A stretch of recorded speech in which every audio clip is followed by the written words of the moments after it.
Jeremy Pine. I'm the Chief Client Officer at Grey Europe, based in London.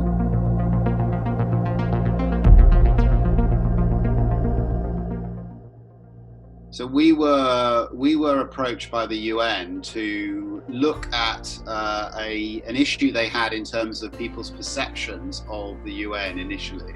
And that was principally that many people feel that the UN are often quite distant and really a little bit detached from ordinary people, you know, sitting in their meetings, in their big conferences, in their ivory towers, and, you know, detached from the real world. And, you know, for an organization which is started off about being all about, you know, uniting the desires and wants and needs of the peoples of the world, that was probably not a very good situation to be in, and something that they were interested in looking at to work out how they could address that and really at the end of the day become a more effective organization because people believe in what they're doing. When the United Nations first came to us and asked us about that challenge, we went back to the very basics of what the UN is all about. And it's really an organization that started with a charter which is called We the Peoples. And that is rooted in post-war a sense of how are we going to, as the peoples of the world, make the world a better place, make it more equal, you know, and take on all the various challenges that we face, whether that's inequality, injustice, poverty, all of those things. And the idea for the people's seat came out of that sense of, well, how come the people aren't necessarily represented immediately in some of the conferences and discussions that are going on? And so you start thinking, well, wouldn't it be amazing if the people could have their own seat when these discussions, these high-powered discussions are taking place? The way that the idea finally ended up developing was that we needed somewhere to put our first seat, if you like, because as I'm sure you're aware, the UN has many different constituent parts. You know, whether it's UNICEF or in the case that we started with, which is the UNFCCC, which is the climate change body of the UN.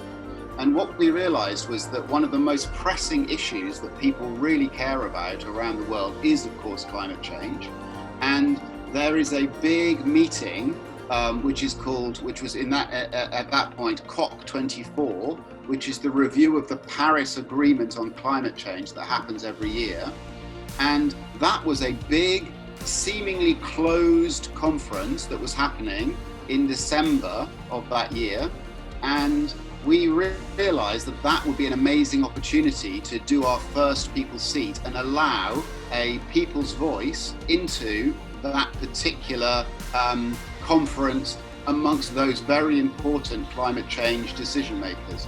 The notion of the people's seat is a sort of three-way thing. It starts with an invitation to take the seat.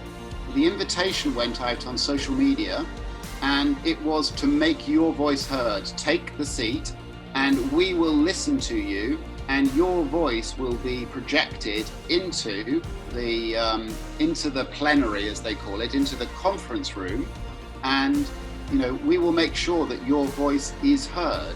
And that's how, in a way, they were able to virtually take a seat at the UN. We partnered with Facebook, principally Facebook and Instagram, were the channels that we invited people through. But you know, we managed to get from many different sources, people contacting, you know, through various networks, sending us videos, sending us their opinions. We also used a very big data study via Kantar, which gave us a solid, big sample globally of attitudes in which we could check what we were hearing spontaneously from people back again. When we put out the invitation on social media, we used a lot of influencers and many different channels to invite people to comment. We used polls, we used research, because what we wanted to do was not just have individual voices being heard, which obviously adds a lot of drama. But we also wanted to see if we could get a sense of the scale of feeling behind this. So we were able to say what percentage of the world's population feel strongly about this topic.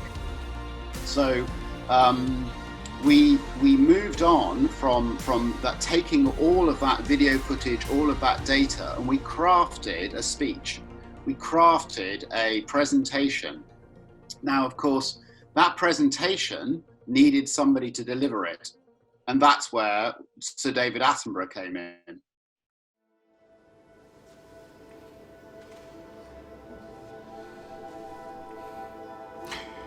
Hello. On December the 3rd, governments will meet to address the defining issue of our time, climate change.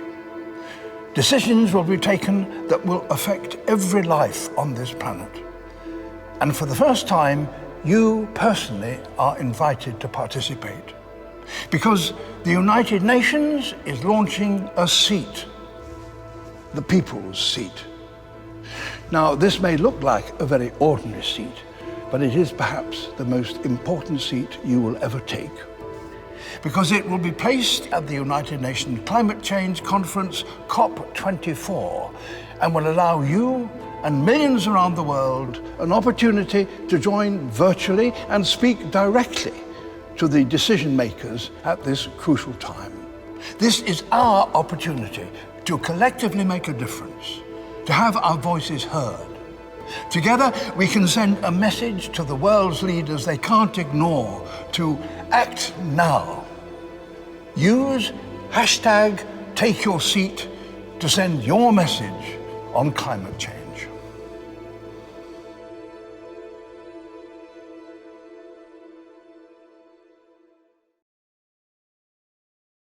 The world's people have spoken.